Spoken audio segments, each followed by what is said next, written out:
പരിശുദ്ധാത്മാവേ എന്നിൽ വന്നു നിറയണമേ. പരിശുദ്ധാത്മാവേ കൃപ ചൊരിയണമേ. പരിശുദ്ധാത്മാവേ ശക്തി പകരണമേ. പരിശുദ്ധാത്മാവേ കൃപ ചൊരിയണമേ. പരിശുദ്ധാത്മാവേ ശക്തി പകരണമേ. പരിശുദ്ധ പരമ ദിവ്യകാരുണ്യത്തിന് എന്നേരവും ആരാധനയും സ്തുതിയും പുകഴ്ചയും ഉണ്ടായിരിക്കട്ടെ. ദൈവത്തിൻ്റെ കരുണയ്ക്കായിട്ട് പ്രാർത്ഥിക്കുവാൻ ഒരുമിച്ച് കൂടിയിരിക്കുന്നവരാണ് നമ്മൾ. നമുക്ക് ഈ സമയം നമ്മെയും ലോകം മുഴുവനെയും ഈ അൾത്താരയിൽ കൊണ്ടുവന്ന് പ്രാർത്ഥിക്കാം.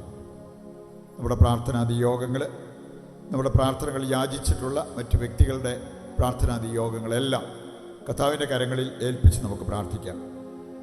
വിശുദ്ധ കുർബാനയിൽ എഴുന്നള്ളിയിരിക്കുന്ന ഈശോ കാരുണ്യത്തിൻ്റെ നിറകുടമാണ്, സ്നേഹമാണ്, നമ്മളെ പരിപാലിക്കുന്ന ദൈവമാണ്. ആ ഒരു ബോധ്യത്തോടെ അവിടുത്തെ സാന്നിധ്യം തിരിച്ചറിഞ്ഞുകൊണ്ട് അത് ഏറ്റെടുത്തുകൊണ്ട് അല്പസമയം നമുക്ക് സ്വതന്ത്രമായിട്ട് ദൈവത്തെ സ്തുതിക്കാം. യേശുവേ നന്ദി, ഹല്ലേലൂയ, ഹല്ലേലൂയ. കർത്താവേ, ഞങ്ങൾ നേർന്നങ്ങയെ സ്തുതിക്കുകയും ആരാധിക്കുകയും ചെയ്യുന്നു. കാരുണ്യവാനായ അങ്ങ് ഈ അൾത്താരയിൽ എഴുന്നള്ളിയിരിക്കുന്നതിനെ ഓർത്ത് ഞങ്ങൾ അങ്ങയെ സ്തുതിക്കുന്നു കർത്താവേ. Hallelujah, hallelujah, hallelujah. അവിടുത്തെ സാന്നിധ്യം ഞങ്ങളിൽ നിറയട്ടെ, അവിടുത്തെ സ്നേഹം ഞങ്ങളിൽ നിറയട്ടെ, അവിടുത്തെ കാരുണ്യം ഞങ്ങളിലേക്ക് ഒഴുകി വരട്ടെ. Hallelujah, hallelujah. യേശുവേ നന്ദി, യേശുവേ നന്ദി, യേശുവേ നന്ദി. Hallelujah, hallelujah. ഈ മണിക്കൂറിൻ്റെ എല്ലാ കൃപകളും അനുഗ്രഹങ്ങളും യാചിച്ചുകൊണ്ട് നമുക്ക് പ്രാർത്ഥിക്കാം. ഈശോയുടെ തിരുഹൃദയത്തിൽ നിന്ന് കാരുണ്യ സ്രോതസ്സായി ഒഴുകിയിറങ്ങിയ തിരുരക്തമേ, തിരുജലമേ, ഞാൻ അങ്ങയിൽ ശരണപ്പെടുന്നു. ഈശോയുടെ തിരുഹൃദയത്തിൽ നിന്ന് കാരുണ്യ സ്രോതസ്സായി ഒഴുകിയിറങ്ങിയ തിരുരക്തമേ, തിരുജലമേ, ഞാൻ അങ്ങയിൽ ശരണപ്പെടുന്നു. ഈശോയുടെ തിരുഹൃദയത്തിൽ നിന്ന് കാരുണ്യ സ്രോതസ്സായി ഒഴുകിയിറങ്ങിയ തിരുരക്തമേ, തിരുജലമേ, ഞാൻ അങ്ങയിൽ ശരണപ്പെടുന്നു. സംസ്ഥാനങ്ങളിൽ ഇരുന്നു കൊണ്ട് ദൈവ കരുണയെക്കുറിച്ച് അല്പസമയം ധ്യാനിച്ച് കർത്താവിൻ്റെ കരുണയ്ക്ക് വേണ്ടി പ്രാർത്ഥിക്കാം. ലോകം മുഴുവൻ്റെ മേലും ദൈവം കരുണ വർഷിക്കും. നമ്മൾ പ്രാർത്ഥിക്കുമ്പോൾ നമ്മുടെ മേലും നമ്മുടെ കുടുംബത്തിൻ്റെ മേലും മാത്രമല്ല, ലോകം മുഴുവനെയും കർത്താവ് അനുഗ്രഹിക്കുന്ന അനുഭവമുണ്ടാകും. കരുണയുമായി ബന്ധപ്പെടുത്തി നമുക്ക് ചിന്തിക്കാവുന്നൊരു കാര്യം, വചനം നമുക്ക് നൽകുന്ന 3 പ്രധാനപ്പെട്ട കാര്യങ്ങൾ ബൈബിളിൽ നാം കണ്ടെത്തുന്ന 3 കാര്യങ്ങളാണ്. ഒന്നാമത്തെ കാര്യം, പിതാവായ ദൈവം തൻ്റെ കരുണയിലേക്ക് നിരന്തരം നമ്മെ ക്ഷണിക്കുന്ന ഒരു ദൈവമാണ്. ജ്ഞാനത്തിൻ്റെ പുസ്തകം 12:13 വായിച്ചാൽ അവിടെ പറഞ്ഞിട്ടുണ്ട്, ദൈവത്തെപ്പോലെ, നമ്മുടെ ദൈവത്തെപ്പോലെ കരുണയുള്ള മറ്റാരുണ്ട്. ശരിക്കും അതൊരു ഇൻവിറ്റേഷൻ അല്ലേ, ഒരു ക്ഷണമല്ലേ നമുക്ക് ലഭിക്കുന്നത്. അതിലൂടെ നമുക്ക് കരുണയാഗ്രഹമുണ്ടെങ്കിൽ അതിന് നമ്മൾ തിരിയേണ്ടത് എങ്ങോട്ടാണ്, ആരിലേക്കാണ് എന്ന് ഈ വചനം കൃത്യമായിട്ട് നമ്മെ പഠിപ്പിക്കുന്ന ഒരു വചനമാണ്. നമ്മുടെ ദൈവത്തെപ്പോലെ കരുണയുള്ള മറ്റാരെയും നമുക്ക് കണ്ടെത്താൻ പറ്റത്തില്ല. അപ്പോൾ അതുകൊണ്ട് തന്നെ ഇത്രമാത്രം കാരുണ്യത്തോടെ നമ്മെ ക്ഷണിക്കുന്ന, നമ്മെ സ്നേഹിക്കുന്ന പിതാവായ ദൈവത്തെ മറന്നല്ല നമ്മൾ ജീവിക്കേണ്ടത്. ദൈവത്തിലേക്ക് നോക്കി ജീവിക്കാനായിട്ട് നമുക്ക് പറ്റണം. ദൈവത്തിൻ്റെ കരുണയിൽ ആശ്രയിച്ച് ജീവിക്കാൻ നമുക്ക് സാധിക്കണം. 1-2 വചനങ്ങൾ കൂടി എടുത്താൽ ഈ കാര്യം നമുക്ക് കുറച്ചുകൂടി ആഴത്തിൽ പഠിക്കാൻ പറ്റും. ജെറമ്യായുടെ പുസ്തകം 3-ാം അധ്യായം 12-ാമത്തെ വചനവും 22-ാമത്തെ വചനവും. അവിടെ നമ്മൾ കാണുന്നത്, വഴിതെറ്റി ദൈവത്തിൽ നിന്നകന്ന് അവിശ്വസ്തത കാണിച്ച ജനത്തെ നോക്കി ദൈവം പറയുന്ന ഒരു കാര്യമുണ്ട്, എൻ്റെ പക്കലേക്ക് നിങ്ങൾ തിരിച്ചു വരിക. തിരിച്ചു വരാൻ തയ്യാറാകുന്നെങ്കിൽ തീർച്ചയായിട്ടും നിങ്ങൾ കാരുണ്യം അനുഭവിക്കും, സ്നേഹം അനുഭവിക്കും, നിങ്ങളുടെ ഐശ്വര്യം വീണ്ടെടുക്കും. അപ്പോൾ അത്രമാത്രം നഷ്ടങ്ങൾ നമ്മുടെ പാപം മൂലം വന്നിട്ടുണ്ടെങ്കിലും ദൈവം കാരുണ്യവാനായതുകൊണ്ട് ആ ദൈവം നമ്മെ ക്ഷണിക്കുകയാണ്, നിങ്ങൾ എൻ്റെ പക്കലേക്ക് തിരിച്ചു വാ. തിരികെ നടക്കാൻ, കർത്താവിലേക്ക് നടക്കാൻ നമ്മൾ തയ്യാറാകുന്നെങ്കിൽ വഴിവിട്ട ആ ഒരു ജീവിതം നയിച്ച കാലത്ത് നമുക്ക് വന്നുപോയ സകല കുറവുകളും കർത്താവ് പരിഹരിക്കും എന്നുള്ളത് ഈ വചനഭാഗം നമ്മെ ഓർമ്മിപ്പിക്കുന്നു. പിതാവായ ദൈവത്തിൻ്റെ കരുണയെക്കുറിച്ച് നമുക്ക് മനസ്സിലാക്കാൻ, പഠിക്കാൻ പറ്റുന്ന മറ്റൊരു വചനഭാഗമാണ് യെശയ്യാ 1:15 മുതൽ. അവിടെ നമ്മൾ കാണുന്നത്, കർത്താവ് പറയാണ്, നിങ്ങൾ പ്രാർത്ഥനയിൽ കരങ്ങൾ ഉയർത്തിയാലും ഒച്ച കൂട്ടി വിളിച്ചാലും ഞാനതൊന്നും കേൾക്കാൻ പോകുന്നില്ല. അത് എങ്ങനെ കരുണയാകും എന്ന് നമുക്ക് തോന്നിയേക്കാം. ഇനി കർത്താവ് പറയുന്നുണ്ട്, നിങ്ങളുടെ കരങ്ങൾ രക്തപങ്കിലമായതുകൊണ്ടാണ് ആ കാര്യം ഞാൻ പറഞ്ഞത്.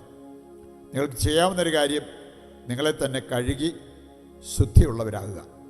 നിങ്ങളെ തന്നെ കഴുകി വിശുദ്ധീകരിച്ചാൽ എൻ്റെ കരുണയ്ക്ക് വീണ്ടും നിങ്ങൾ യോഗ്യരാകും. അതാണ് കർത്താവിൻ്റെ വചനം പറയുക.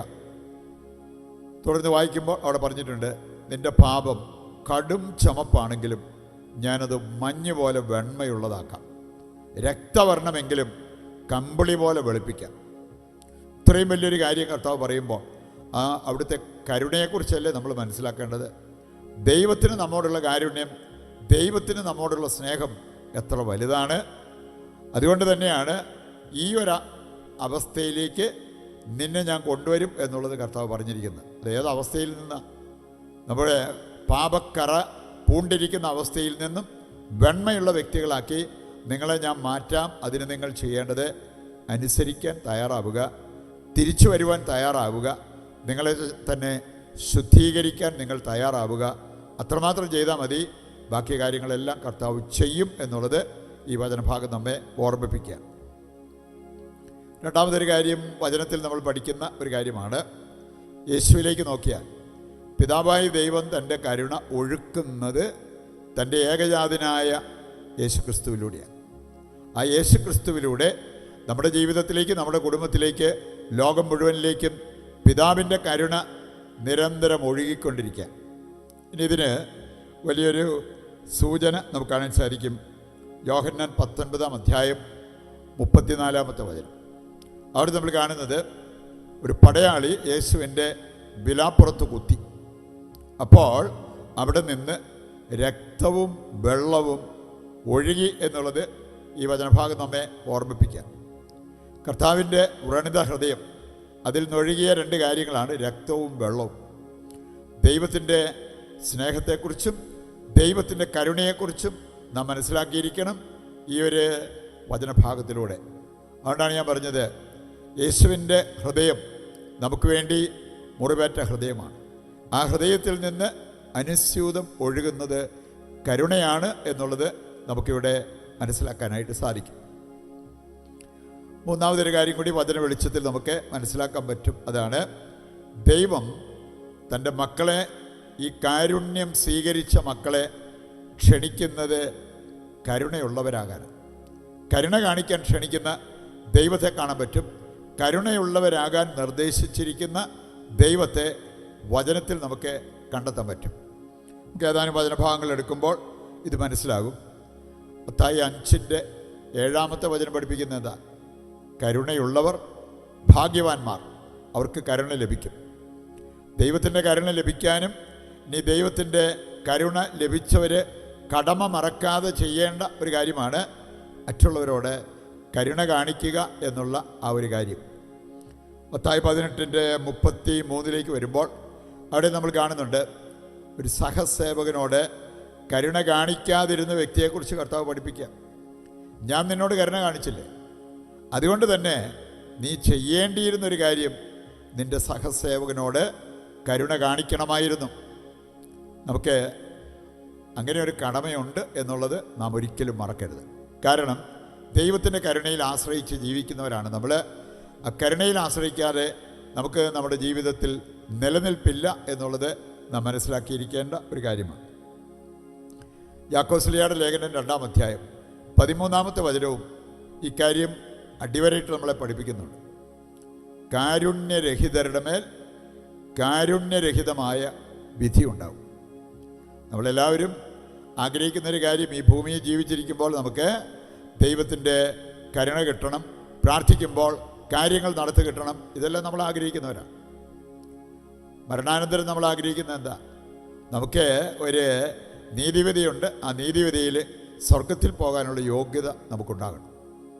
ഇവിടെ പറഞ്ഞിരിക്കുകയാണ്, നീ കാരുണ്യപൂർവ്വം ജീവിച്ച വ്യക്തിയാണെങ്കിൽ, മറ്റുള്ളവരോട് കരുണ കാണിച്ച വ്യക്തിയാണെങ്കിൽ, കാരുണ്യ നിറഞ്ഞ ഒരു വിധി നിനക്ക് ലഭിക്കും. കാരുണ്യരഹിതമായിട്ടാണ് ജീവിച്ചിട്ടുള്ളത് എങ്കിൽ കാരുണ്യരഹിതമായ വിധി നിനക്കുമുണ്ടാകും എന്നുള്ളത് കർത്താവിൻ്റെ വചനം നമ്മെ ഓർമ്മിപ്പിക്കുന്ന ഒരു കാര്യമാണ്. ഈ 3 കാര്യങ്ങൾ വചനത്തിൽ നമുക്ക് കിട്ടുന്ന സന്ദേശമാണ്.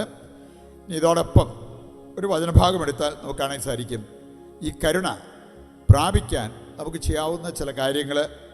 മിക്കായുടെ പുസ്തകം 6-ാം അധ്യായത്തിൻ്റെ 8-ാമത്തെ വചനം വായിച്ചാൽ നമുക്ക് മനസ്സിലാക്കാൻ പറ്റും. മിക്ക 6-ന്റെ 8-ാമത്തെ വചനം. ഇവിടെ നമ്മൾ കാണുന്നത് 3 പ്രധാനപ്പെട്ട കാര്യങ്ങൾ, ദൈവകരുണയ്ക്ക് നമ്മളെ യോഗ്യരാക്കുന്ന 3 പ്രധാനപ്പെട്ട കാര്യങ്ങളെക്കുറിച്ച് ഇവിടെ പറഞ്ഞിരിക്കുന്നത് നമുക്ക് കാണാൻ പറ്റും. ഒന്നാമത്തെ കാര്യം, നീതി പ്രവർത്തിക്കുന്നവരായിട്ട് മാറുക. അനീതി പ്രവർത്തിക്കുന്നവർക്ക് കരുണ പ്രതീക്ഷിക്കാൻ പറ്റില്ലെന്ന്. നീതിപൂർവ്വം ജീവിക്കുന്നവരുടെ കൂടെയാണ് കർത്താവ് വാഴുന്നത്, അവരെയാണ് കർത്താവ് അനുഗ്രഹിക്കുന്നത്. ഇതെല്ലാം കർത്താവിൻ്റെ വചനം നമ്മെ പഠിപ്പിക്കുന്ന കാര്യമാണ്. രണ്ടാമതൊരു കാര്യം, കരുണ കാണിക്കുക. നമ്മൾ കണ്ടല്ലോ, കരുണയുള്ളവർക്കാണ് കരുണ ലഭിക്കുക. മറ്റുള്ളവരോട് കരുണ കാണിക്കുമ്പോൾ ദൈവത്തിൻ്റെ കരുണ നമ്മളിലേക്ക് അനുസ്യൂതം ഒഴുകിക്കൊണ്ടിരിക്കും എന്നുള്ളത് ഈ വചനവും നമ്മെ ഓർമ്മിപ്പിക്കുക. മൂന്നാമതൊരു കാര്യം കൂടെ പറഞ്ഞിട്ടുണ്ട്, അതാണ് ദൈവസന്നിധിയിൽ വിനീതനാവുക.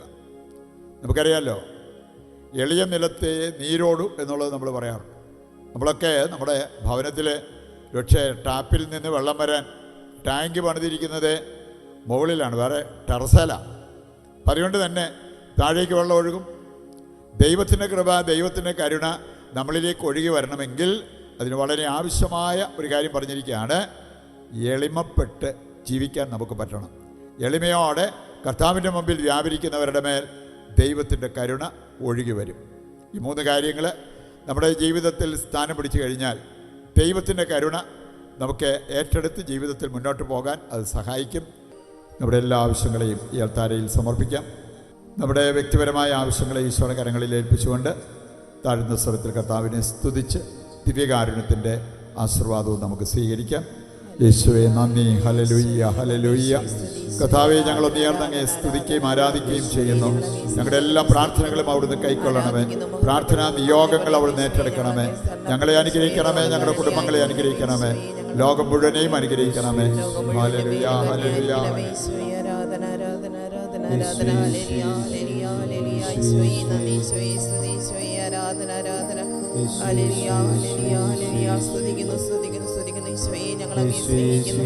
ആരാധിക്കുന്നു, മഹത്വപ്പെടുത്തുന്നു, നന്ദി പറയുന്നു. പരിശുദ്ധ പരമമാ ദിവ്യകാരുണ്യമേ, എന്നുമെന്നും അങ്ങേക്കാരാധന.